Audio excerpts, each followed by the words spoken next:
अस्सलाम वालेकुम जी। हम लोग चैप्टर नंबर 11 पढ़ रहे थे और चैप्टर नंबर 11 में हम लोगों ने नोमेनक्लेचर भी देख लिया, प्रिपरेशन ऑफ मेथनॉल भी देख लिया, एथनॉल भी देख लिया और आज हम इंशाल्लाह उससे आगे ऑनवर्ड कंटिन्यू करेंगे।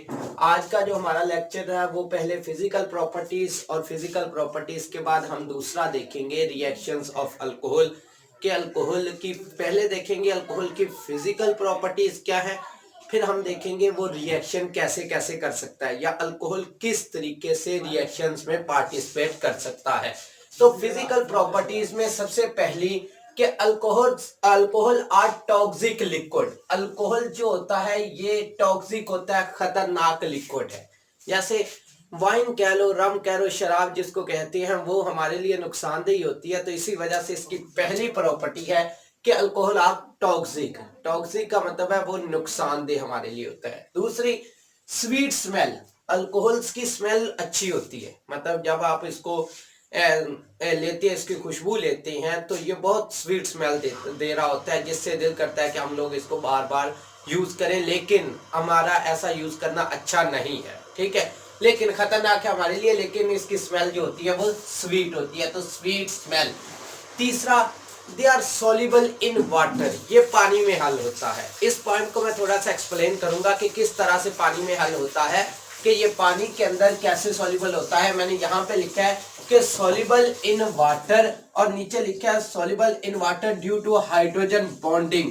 हाइड्रोजन बॉन्डिंग होने की वजह से ये पानी के अंदर सोल्यूबल होता है, ठीक है। अब कैसे, देखो अल्कोहल का जनरल फार्मूला होता है RO और H, ठीक है। यानी कि अगर मैं इसको वैसे लिखूं तो इस तरीके से भी लिख सकता हूं CH3O और H। अब इसकी कार्बन की इलेक्ट्रोनेगेटिविटी होती है 2.6 या 2.5 भी है कुछ बुक्स में, ये होती है 3.5 और ये होती है 2.1। इलेक्ट्रोनेगेटिविटी इसकी सबसे ज्यादा है, तो इसके ऊपर पार्शियल नेगेटिव चार्ज है, इधर भी पार्शियल पॉजिटिव चार्ज है, इधर भी पार्शियल पॉजिटिव चार्ज है। अब हाइड्रोजन देखो, अगर तो होता CH4 कहते हैं मीथेन को। अब मीथेन जो होता है ये एक नॉन पोलर है, नॉन पोलर, और अल्कोहल भी एक नॉन पोलर कंपाउंड है। तो अब ये दोनों नॉन पोलर है, तो नॉन पोलर होने की वजह से इनको चाहिए कि ये पानी में डिसॉल्व ना हो, लेकिन ये जो मीथेन होता है ये इनसॉल्युबल इन वाटर होता है, इनसॉल्युबल इन वाटर, ये पानी में हल नहीं होता है, लेकिन अल्कोहल पानी में हल हो जाता है। और इसकी रीजन है soluble in water due to hydrogen bonding. Hydrogen bonding की वजह से सॉल्युबल होता है। क्यों हाइड्रोजन बॉन्डिंग, जब किसको कहते हैं कि when hydrogen combine with nitrogen, oxygen और फ्लोरीन। जब भी हाइड्रोजन का, ये आपने फर्स्ट ईयर के अंदर चैप्टर नंबर 5 के अंदर 4 के अंदर आप लोगों ने एक टॉपिक पढ़ा हुआ है हाइड्रोजन बॉन्डिंग का, तो ये वहां से बेसिकली है कि हाइड्रोजन बॉन्डिंग जब हाइड्रोजन ऑक्सीजन के साथ, हाईली इलेक्ट्रोनेगेटिव ऑक्सीजन के साथ, या हाइड्रोजन फ्लोरीन के साथ, या हाइड्रोजन नाइट्रोजन के साथ, या बहुत रेयर केसेस में हाइड्रोजन क्लोरीन के साथ जब कंबाइन होती है, तो इसे हम हाइड्रोजन बॉन्डिंग का नाम देते हैं, ठीक है। When hydrogen, the electrostatic force of attraction between highly electronegative atom, ये देखें ये सारे के सारे हाईली इलेक्ट्रोनेगेटिव है, ये भी, ये भी, ये भी और ये भी। तो हाईली इलेक्ट्रोनेगेटिव एटम और partial positively charge hydrogen atom के हाइड्रोजन बॉन्डिंग होती है हाईली इलेक्ट्रोस्टैटिक या force of attraction between highly electronegative atom and partial positive charge hydrogen atom. तो हाइड्रोजन जब भी इनके साथ मिलेगा तो हाइड्रोजन बॉन्डिंग कहलाएगी। तो यहाँ पे भी अगर आप अल्कोहल में भी देखें तो हाइड्रोजन ऑक्सीजन के साथ जुड़ा हुआ है, तो हाइड्रोजन ऑक्सीजन के साथ जुड़ेगा तो कौन सी बॉन्डिंग होगी, इसमें भी हाइड्रोजन बॉन्डिंग होगी। और अगर आप वाटर के ऊपर गौर करें तो वाटर का फार्मूला होता है H2O। ऑक्सीजन, ऑक्सीजन के दोनों साइड पे हाइड्रोजन है, तो यहाँ पे भी हाइड्रोजन बॉन्डिंग होती है। तो इस वजह से ड्यू टू हाइड्रोजन बॉन्डिंग ये पानी के अंदर सॉल्युबल हो जाते हैं, ठीक है। तो अल्कोहल्स पानी में सॉल्युबल होते हैं, मीथेन, ईथेन, प्रोपेन पानी में सॉल्युबल नहीं होते। वो क्यों नहीं होते, क्योंकि उनमें हाइड्रोजन, एक तो वो नॉन पोलर है, और नॉन पोलर पानी एक पोलर है, वो हल नहीं करेगा। लेकिन अल्कोहल पानी में हल हो जाता है। अल्कोहल क्यों हल हो जाता है? क्योंकि अल्कोहल है तो नॉन पोलर, हल तो इसे नहीं होना चाहिए, लेकिन हाइड्रोजन बॉन्डिंग होने की वजह से ये पानी में सॉल्युबल हो जाता है, क्योंकि वाटर में भी हाइड्रोजन बॉन्डिंग मौजूद होती है। ठीक है, उससे नेक्स्ट आप लोग के पास ये है कि solubility decreases with increases the atomic number या मैस नंबर, या आप कह लो कि कार्बन की तादाद बढ़ने के साथ साथ सॉल्युबिलिटी जो होती है वो डिक्रीज कर जाती है। अब ये क्या वजूहात है? देखो, कोई चीज पानी में हल कैसे होती है? फॉर एग्जाम्पल, जैसे आप कहते हो NaCl को मैंने पानी में डाला, NaCl, और वाटर के अंदर हमने ऐड किया, तो हम ये कहेंगे कि इसने बना दिया आपके पास NaOH प्लस HCl। क्या पानी के अंदर जाके, क्या NaCl सोडियम क्लोराइड पानी के अंदर जाके ये NaOH और HCl बना देगा? इसका मतलब है अगर ये तो ऐसा करे तो ये तो हम कहेंगे कि ये तो रिएक्शंस हो गया, लेकिन ये रिएक्शंस नहीं करता, बल्कि सोडियम क्लोराइड पानी में हल हो जाता है। और हल हो जाने का मतलब ये है कि सोडियम जैसे ही पानी में सोडियम क्लोराइड जाता है, ये Na पॉजिटिव के अंदर कन्वर्ट हो जाता है, प्लस Cl नेगेटिव के अंदर कन्वर्ट हो जाता है। जैसे ही कोई भी चीज पानी में जाती है तो अपने आयंस के अंदर कन्वर्ट हो जाती है। जब आयंस में कन्वर्ट हो जाती है तो पॉजिटिव को वाटर का जो हाइड्रो ऑक्सीजन होता है वो इस तरह से इसको चारों साइड से घेर लेता है। अब चारों साइड से घेरने का मतलब ये है, इस तरीके से ये इसको चारों साइड से कवर कर लेता है। कवर करने का मतलब ये है कि अब यहाँ पे क्या सोडियम पानी के अंदर हल हुआ है? नहीं, यहाँ पे उसकी फिजिकल एसोसिएशन हुई है।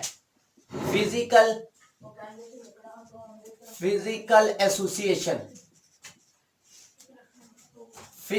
एसोसिएशंस का मतलब एक तो होता है रिएक्शंस कर जाना, इसका मतलब यह है कि ये रिएक्शंस कर चुका है। लेकिन यहाँ पे ये मतलब है कि जैसे पॉजिटिव को सारे ऑक्सीजन नेगेटिव ने कवर कर लिया, और नेगेटिव को जो हाइड्रोजन है पॉजिटिव उसने चारों साइड से कवर कर लिया है। अब चारों साइड से कवर कर लिया, इधर से हाइड्रोजन चारों साइड से कवर कर लेती है, इधर से ऊपर से भी हाइड्रोजन, ऑक्सीजन और हाइड्रोजन, ये चारों साइड से हाइड्रोजन, यानी कि पॉजिटिव स्पीशीज को सारे नेगेटिव कवर कर लेते हैं और नेगेटिव को सारे पॉजिटिव कवर कर लेते हैं। जब कवर कर लेते हैं तो वो चीज, देखो एक चीज को अगर आप चारों साइड से कवर कर लो तो क्या वो हमें नजर आएगी? हमें नहीं नजर आएगी, क्योंकि वो बीच में रह जाती है। इस वजह से हम कहते हैं वो पानी के अंदर डिसॉल्व हो गई। वहां पे रिएक्शन नहीं होता बल्कि फिजिकल एसोसिएशन होती है। बिल्कुल सिमिलरली इसी तरह यहाँ पे होता है कि जो छोटे अल्कोहल होते हैं, जैसे कि आप लोग के पास है CH3OH मिथाइल अल्कोहल। अब यहाँ पे क्या होगा कि जब आप वाटर में डालोगे तो H पॉजिटिव अलग और O नेगेटिव अलग, तो छोटा मॉलिक्यूल होता है, छोटे मॉलिक्यूल को वाटर के मॉलिक्यूल इजीली कवर अप कर लेते हैं। ठीक है, इसके बाद अगर मेरे पास ये मॉलिक्यूल हो CH3, CH2, CH2OH, अब ये एक बड़ा मॉलिक्यूल है, इसे हम प्रोपेनॉल भी कहते हैं या प्रोपाइल अल्कोहल कहते हैं। तो यहाँ पे जब आप इसको एसोसिएट करोगे तो ये तो कन्वर्ट हो जाएगा CH3O नेगेटिव में प्लस H पॉजिटिव में, क्योंकि वाटर के अंदर जब आप डालोगे तो अपने आयंस के अंदर कन्वर्ट हो जाएगा, ये भी अपने आयंस के अंदर कन्वर्ट हो जाएगा इस तरीके से। ठीक है, ये भी अपने आयंस के अंदर O negative plus H positive में कन्वर्ट हो गया। तो अब वाटर का मॉलिक्यूल आता है, तो आप मुझे खुद इमेजिन करके बताएं कि क्या वाटर के मॉलिक्यूल इसको जल्दी कवर कर सकते हैं या छोटे मॉलिक्यूल को जल्दी कवर कर सकते हैं? डेफिनेटली छोटे मॉलिक्यूल को वो आसानी से कवर कर लेंगे। जब आसानी से कवर कर लेंगे तो इसके गिर्द भी मॉलिक्यूल आ जाएंगे और इसके गिर्द हाइड्रोजन के मॉलिक्यूल आके कवर कर लेंगे और इधर से ऑक्सीजन इसको कवर कर लेगी। लेकिन बड़े मॉलिक्यूल को वाटर के मॉलिक्यूल आसानी के साथ कवर नहीं कर सकते। नहीं करने की वजह से ये वो प्रॉपर्ली सॉल्युबल पानी के अंदर हल नहीं होंगे। तो ये जो पॉइंट है वो कहता है कि they are soluble in water, वो पानी में हल हो जाते हैं due to hydrogen bonding. Hydrogen bonding की वजह से आगे मैंने लिखा है solubility decrease with increase the atomic number या नंबर ऑफ कार्बन एटम, कि कार्बन एटम की तादाद बढ़ने के साथ साथ सॉल्युबिलिटी डिक्रीज हो जाती है। वो क्यों डिक्रीज हो जाती है? क्योंकि कोई चीज पानी में हल होती है जब को वाटर के मॉलिक्यूल उसको घेर ले, तो छोटे मॉलिक्यूल जो होते हैं, वाटर का मॉलिक्यूल जो होता है वो छोटे को तो आसानी से कवर कर लेता है, तो आसानी से जब कवर कर लेता है तो वो हमें नजर आ, वो जो चीजें होती है वो जल्दी डिसॉल्व हो जाती है। लेकिन जो बड़े मॉलिक्यूल्स है उसको वाटर का मॉलिक्यूल जल्दी कवर अप नहीं कर सकता, इस वजह से वो लेट होती हैं। और दूसरी वजह ये भी होती है कि ये आपके पास पहले जो होते हैं मीथाइल, इथाइल, प्रोपाइल, ये आपके पास लिक्विड होते हैं। आगे चलते जाएंगे तो इनके मेल्टिंग और बॉइलिंग पॉइंट भी बहुत ज्यादा हो जाएंगे, क्योंकि इनमें इलेक्ट्रोस्टैटिक फोर्सेस बढ़ जाती हैं, और इलेक्ट्रोस्टैटिक फोर्सेस ज्यादा होने की वजह से क्या होता है कि फिर भी वाटर के मॉलिक्यूल ये डिसोसिएट इजीली नहीं होंगे। जब नहीं होंगे तो वाटर के मॉलिक्यूल इनको कवर नहीं कर सकते। तो यहाँ पे बस आप अभी ये पॉइंट याद रखें कि ये जो होते हैं टॉक्सिक होते हैं, स्वीट स्मेल होते हैं, पानी में सॉल्युबल होते हैं, लेकिन सॉल्युबिलिटी डिक्रीज हो जाती है with increase the molecular mass. और हाइड्रो किसकी वजह से सॉल्युबल होते हैं? Due to hydrogen bonding. ठीक है, उससे आगे नेक्स्ट जो पॉइंट है हमारा वो ये है कि ये जो आपके पास अल्कोहल्स होते हैं, इनके जो मेल्टिंग एंड बॉइलिंग पॉइंट होते हैं वो हायर होते हैं अल्केन से। The melting and boiling point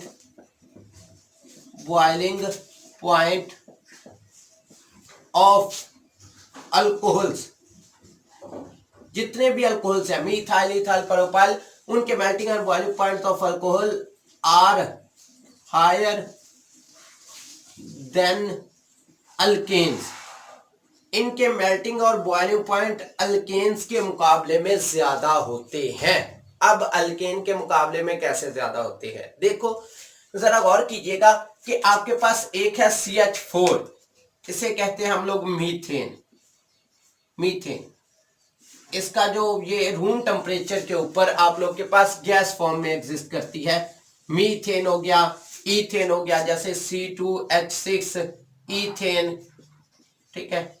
उसके बाद C3H8 ये प्रोपेन और ब्यूटेन तक, ये सारे के सारे आपके पास गैसेस होती हैं। लेकिन अगर आप बात करो CH3OH की, तो ये आपके पास लिक्विड होता है। इसका जो बॉइलिंग पॉइंट होता है वो 65 डिग्री सेंटीग्रेड होता है और ये लिक्विड होता है। इसी तरह अगर आप इथाइल C2H5OH की बात करो, इथाइल अल्कोहल की, तो इसका 78 डिग्री सेंटीग्रेड होता है, और इसका C3H जो होता है वो 7 और OH इसका होता है 97 डिग्री सेंटीग्रेड। तो इनके ये तो 25 डिग्री सेंटीग्रेड से भी कम है। कम होने की वजह से ये गैस फॉर्म में एग्जिस्ट करते हैं, और गैस फॉर्म में एग्जिस्ट करने की वजह से इनके मेल्टिंग और बॉइलिंग पॉइंट अल्केन के लो होते हैं।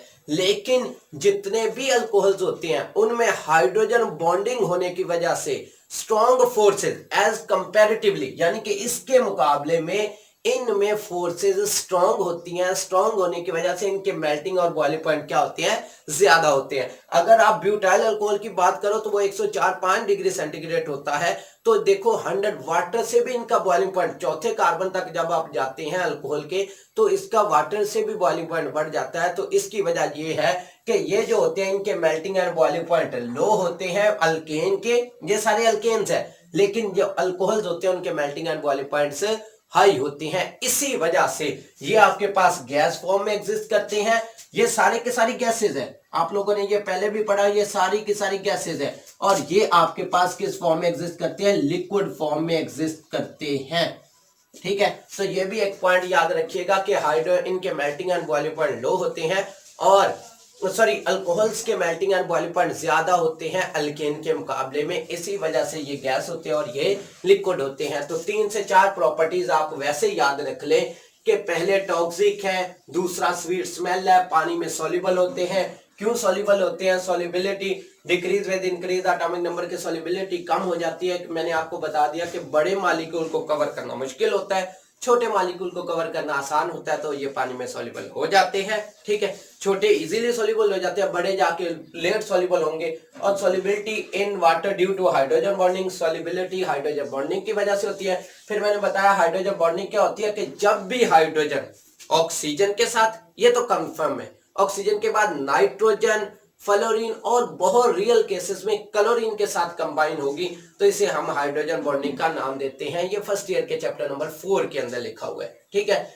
हमने वहां पे ये पूरा पढ़ा हुआ है। और कोई चीज रिएक्शंस कैसे करती है और फिजिकल एसोसिएशन, इन दोनों में फर्क क्या है। रिएक्शंस का मतलब है ये रिएक्ट कर जाएगी, कोई नई प्रोडक्ट बना देगी, लेकिन एसोसिएशन का मतलब है रिएक्ट नहीं करेगी बल्कि उसको कवर अप कर लेंगे कि पॉजिटिव को नेगेटिव सारे स्पीशीज कवर कर लेंगे और नेगेटिव को सारे पॉजिटिव स्पीशीज कवर कर लेंगे, ठीक है। उसके बाद मैंने कहा melting and boiling point alcohol के हायर होते हैं अल्केन से, वो ड्यू टू हाइड्रोजन बॉन्डिंग और इलेक्ट्रोस्टैटिक फोर्स ऑफ अट्रैक्शंस की वजह से इनके ज्यादा होते हैं और इनके कम होते हैं, तो मैंने कुछ के बता भी दिए। इसका माइनस में होता है, फिर प्लस में आगे बात चलती जाती है। तो यहां तक आपकी फिजिकल एसोसिएशन वाला जो है वो कंप्लीट हुआ।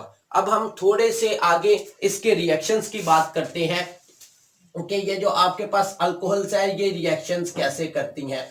आज हम रिएक्शंस की बात नहीं करेंगे, हम रिएक्शंस से रिलेटेड कुछ जनरल बातें करेंगे जो आप लोग को लिए जानना बहुत जरूरी है रिएक्शंस करने के लिए। अब वो क्या है, अल्कोहल जो होता है, अल्कोहल्स का फार्मूला फिर रिपीट करता हूं, RO और H होता है। इसकी 2.1 होती है, इसकी 3.5 होती है और इसकी 2.5 या 2.6 होती है। इस बुनियाद पे इसके ऊपर पार्शियल पॉजिटिव चार्ज, इसके ऊपर पार्शियल नेगेटिव और इसके ऊपर पार्शियल पॉजिटिव चार्ज होता है, ठीक है। तो पहला ये काम है कि ये इस तरीके से रिएक्शन करे, ये अपना ROH है ना, इस तरीके से है RO और H, ये अपना H के साथ बॉन्ड ब्रेक कर ले, यानी कि O और H बॉन्ड ब्रेक। पहला काम तो ये है कि O और H का बॉन्ड ब्रेक हो जाए और ब्रेक होने के बाद क्या हो जाए, आपकी आगे प्रोडक्ट बन जाए, कोई भी ग्रुप आके इसके साथ अटैच हो जाए, ठीक है। दूसरा रिएक्शन ये कैसे दे सकता है अल्कोहल कि RO और H है तो क्या हो कि ये R के साथ बॉन्ड ब्रेक हो जाए, OH ग्रुप अलग हो जाए और R ग्रुप क्या हो जाए, अलग हो जाए। तो ये दो तरह के रिएक्शंस है, यानी कि अगर आप गौर करो तो यहाँ पे H पॉजिटिव आयन हट रहा है ये पूरे मॉलिक्यूल से, तो इसका मतलब है ये एज अ एसिड के तौर पे रिएक्शन भी दे सकता है, एज अ एसिड एक्ट करेगा। ये H पॉजिटिव आयन डोनेट करके कोई और ग्रुप को अपने साथ लगाएगा, ठीक है। और दूसरे केस में ये OH नेगेटिव दे रहा है, तो इसका मतलब ये है कि ये एज अ बेस के तौर पे एक्ट करेगा और बेस के तौर पे कोई ग्रुप इसके साथ रिएक्शन करेगा। यहां पे क्या हुआ, यहां पे O और H बॉन्ड ब्रेक हुआ, यहां पे कार्बन ऑक्सीजन बॉन्ड ब्रेक होगा, बॉन्ड ब्रेक। आपकी बुक के अंदर उसने ज्यादा डिटेल में बात नहीं की, लेकिन मैं आपको थोड़ा सा डिटेल में इसके बारे में बता देता हूं कि ये किस तरीके से है कि ये कब। अब देखो हमने कहा दो तरीकों से, ये H पॉजिटिव आयन जब O और H का बॉन्ड टूटेगा तब भी कोई प्रोडक्ट बना सकता है, और दूसरा हमने कहा जब भी ऑक्सीजन कार्बन और ऑक्सीजन के साथ बॉन्ड होगा तब भी ये अपना बॉन्ड तोड़ के नया बॉन्ड बना सकता है। तो अब हमें कैसे पता चलेगा कि इसने ये रिएक्शन दिया है या इस तरीके से रिएक्शन दिया है, तो उसके लिए दो बातें जो आप लोगों ने चैप्टर नंबर 10 के अंदर पढ़ी थी बिल्कुल वही रिपीट करूंगा मैं अभी। कैसे, देखो आपने दो वर्ड पढ़े थे, एक हमने पढ़ा था न्यूक्लियोफाइल, न्यूक्लियोफाइल, और एक हमने पढ़ा था इलेक्ट्रोफाइल। इलेक्ट्रोफाइल, इलेक्ट्रोफाइल, न्यूक्लियोफाइल का मतलब होता है न्यूक्लियस लविंग, न्यूक्लियस लविंग, और इलेक्ट्रोफाइल का मतलब होता है इलेक्ट्रॉन लविंग।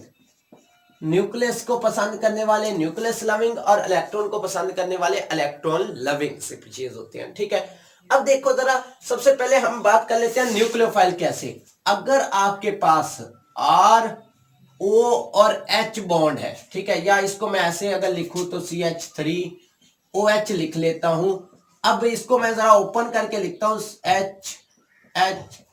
H आगे आपके पास O और H का बॉन्ड बना हुआ है, ठीक है। अगर तो कोई न्यूक्लियोफाइल आएगा, न्यूक्लियोफाइल के बारे में हमने पिछले चैप्टर में डिटेल में बात की है कि न्यूक्लियोफाइल जो होगा वो नेगेटिव चार्ज स्पीशीज भी हो सकते हैं, न्यूट्रल भी हो सकता है, लेकिन न्यूट्रल तब होगा जब उसके ऊपर लोन पेयर होंगे।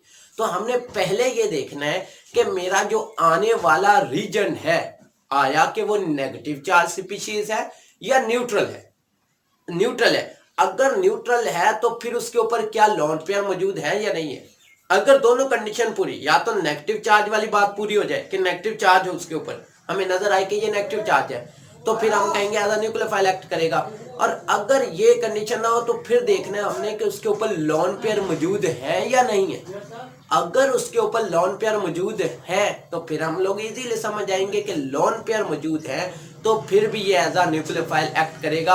और न्यूक्लियोफाइल जो होता है वो अटैक कहाँ करता है, वो अटैक करता है इस कार्बन के ऊपर, इलेक्ट्रोफाइल कार्बन के ऊपर। क्यों?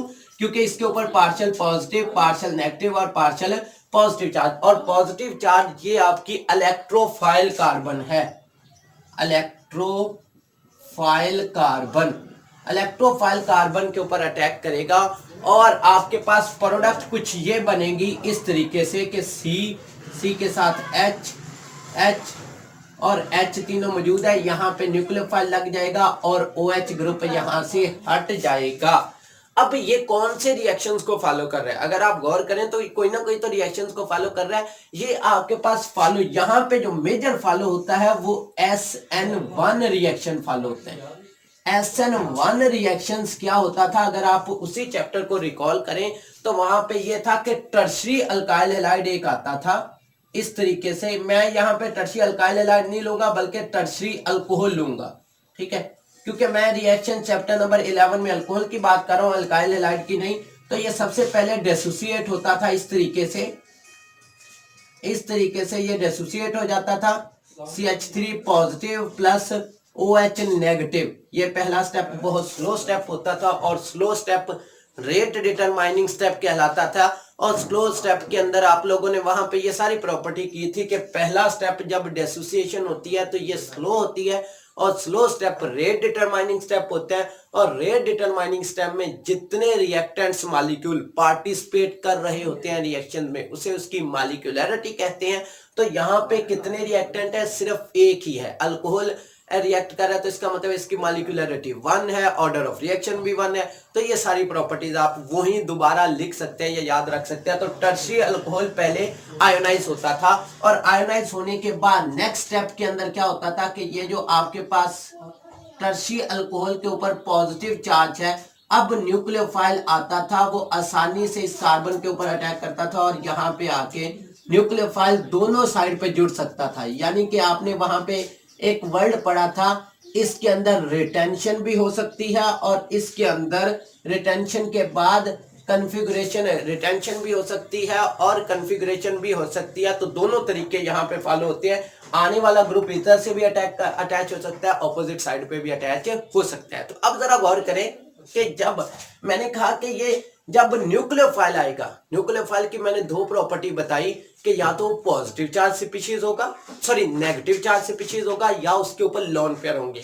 लोन पेयर होंगे तो हमेशा कार्बन ऑक्सीजन बॉन्ड टूटेगा और कार्बन ऑक्सीजन बॉन्ड टूटेगा तो ये किस रिएक्शन को फॉलो करेंगे, SN1 रिएक्शन को फॉलो करेंगे। और SN1 reaction tertiary alkyl halide बहुत जल्दी देते हैं, फिर सेकेंडरी होती हैं और फिर प्राइमरी होते हैं। तो आपकी बुक के अंदर ये डिटेल नहीं दी गई, बस उसने ये लिखा हुआ है कि टर्शरी अल्काइल हैलाइड। इसके बाद वो बुक में ये सारी बात नहीं करता, वो सिर्फ इतना कहता है कि सबसे ज्यादा रिएक्टिव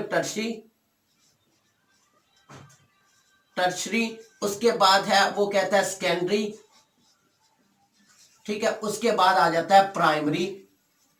ये आपकी बुक में उसने तरतीब दी गई है, टर्शरी, सेकेंडरी और प्राइमरी। ये क्यों है मैंने आपको एक्सप्लेन कर दिया कि जब कार्बन ऑक्सीजन बॉन्ड ब्रेक होगा, जब भी ये बॉन्ड ब्रेक होगा, जब ये बॉन्ड ब्रेक होगा, सॉरी कार्बन ऑक्सीजन माजर के साथ कार्बन ऑक्सीजन, बिल्कुल कार्बन ऑक्सीजन बॉन्ड ब्रेक होगा तो ये carbon as a electrophile act करेगा और एक न्यूक्लियोफाइल जब अटैक करेगा तो न्यूक्लियोफाइल अटैक करेगा इस कार्बन के ऊपर और कार्बन के ऊपर अटैक करेगा, पहले ये कार्बन आयोनाइज होगा, यानी कि ये कंपाउंड आयोनाइज होगा।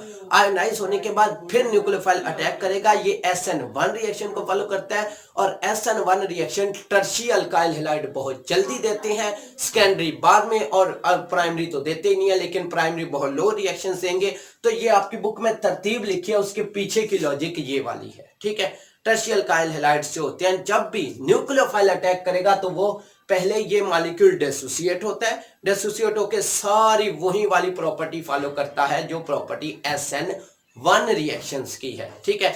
आप अगर आप लोग इस तरीके से ले लो, फॉर एग्जांपल मैं यहाँ पे चलो जल्दी जल्दी एक छोटा सा रिएक्शन लिख देता हूँ, फिर हम बात कंप्लीट करते हैं। CH3CH2OH और इसका रिएक्शन करवा देता हूँ SOCl2 थायोनाइल क्लोराइड के साथ। थायो ग्रुप मैंने आपको बताया था, मरकैप्टो ग्रुप होता है, सयानो ग्रुप होता है, तो एक SH बॉन्ड जो होता है या मरकैप्टो ग्रुप को कहते हैं, लेकिन SO जब आएगा तो ये थायो ग्रुप कहलाता है, ठीक है। तो थायोनाइल क्लोराइड। अब आप जरा रीजन पे गौर करें कि रीजन के ऊपर क्या नेगेटिव चार्ज स्पीशीज है, नहीं है, क्योंकि SOCl2 में नेगेटिव चार्ज स्पीशीज नहीं है। तो दूसरी चीज देखें, क्या इसके पास कोई लोन पेयर है? अब हाँ, लोन पेयर है। क्यों है? क्योंकि क्लोरीन का लास्ट शेल में 7 इलेक्ट्रॉन होते हैं, तो 7 के बाद एक बॉन्ड बना हुआ है, तो 6 अभी भी इसके पास इलेक्ट्रॉन मौजूद है। तो हमें एक बात का पता चल गया, इसके पास लोन पेयर है। तो lone pair as a nucleophile act करते हैं। तो ये यहाँ पे आपकी बुक में उसने प्राइमरी के साथ ही रिएक्शन दिए हुए हैं, बुक में उसने सेकेंडरी टर्शियरी की बात ही नहीं की गई, लेकिन हकीकी तौर पे टर्शियरी अल्काइल हैलाइड्स जल्दी रिएक्शन देते हैं। प्राइमरी सेकेंडरी जो होते हैं, ये हम कोई ना कोई रीजेंट, कोई ना कोई कैटालिस्ट या कोई चीज इस्तेमाल करते हैं, फिर हमारा रिएक्शन होता है। तो यहाँ प्राइमरी अल्काइल हैलाइड में हमने पिरिडीन को एज अ कैटालिस्ट इस्तेमाल किया, तो क्या होगा, ये Cl ग्रुप इसके साथ अटैच हो जाएगा और OH ग्रुप यहां से हट जाएगा। आपके पास कुछ ये बन जाएगी, एक तो बन जाएगी CH3 CH2 और यहां पे आ जाएगा Cl और पीछे रह जाएगा आपका OH नेगेटिव प्लस SOCl। ये जो होते हैं ये फौरी तौर पे आगे डिसोसिएट होके कन्वर्ट हो जाते हैं SO2 पे प्लस HCl में। तो जब भी एज अ न्यूक्लियोफाइल एक्ट करेगा तो न्यूक्लियोफाइल ये कार्बन ऑक्सीजन बॉन्ड ब्रेक होगा और तब आपका रिएक्शन होगा। अब ये कब दूसरा रिएक्शन कौन सा फॉलो करता है, ये हम इंशाल्लाह नेक्स्ट लेक्चर में बात करेंगे। तो अभी आप लोगों को कुछ डिटेल बताई है, बाकी हम इंशाल्लाह आने वाले लेक्चर में बात करेंगे। तो अगर आप लोग का इससे रिलेटेड कोई सवाल हो, ये प्रॉपर्टीज आप अपनी वर्डिंग में याद रख लें। सॉल्युबल होते हैं, लोअर अल्कोनिन के melting and boiling point alkane से ज्यादा होते हैं, स्वीट स्मेल होते हैं, टॉक्सिक होती हैं। 3 से 4 प्रॉपर्टी याद कर ले। और फिजिकल एसोसिएशन क्या होता है, जब किसी चीज को कोई चीज घेर लेती है तो इसका मतलब है वो फिजिकल एसोसिएशन। और जब कोई रिएक्ट कर जाती है तो इसे हम क्या नाम देते हैं, फिजिकल एसोसिएशन, उसे हम रिएक्शंस का नाम देते हैं कि ये रिएक्शन हो गया। और फिर हमने रिएक्शन के बारे में बात की कि ये कौन कौन से रिएक्शन कर सकता है। तो 2 ही तरीके हैं, या तो ऑक्सीजन हाइड्रोजन बॉन्ड ब्रेक हो जाए, ये एज अ एसिड के तौर पे एक्ट करे, या कार्बन ऑक्सीजन बॉन्ड ब्रेक हो जाए और ये एज अ बेस के तौर पे एक्ट करे। तो दोनों ही प्रॉपर्टीज में कोई भी खुसूसियात ये शो करेगा। और फिर हमने बात की कि न्यूक्लियोफाइल जब एक्ट करेगा तो ये कैसे है। बेसिकली मुझे इस तरतीब को एक्सप्लेन करने के लिए आपको बताना पड़ा कि ये SN1 है, टर्शियरी है, वो सारी बातें। तो आप लोग इसी लिहाज से इसको थोड़ा सा अपने माइंड में रखोगे। एंटी टेस्ट के हवाले से इसमें से 1-2 दफा MCQs आया हुआ है, तो लिहाजा आप इसी को थोड़ा सा फॉलो करेंगे। तो आपका कोई भी इससे रिलेटेड क्वेश्चन हो तो आप मुझसे पूछ सकते हैं। तो आज के लिए इतना ही। अल्लाह हाफिज।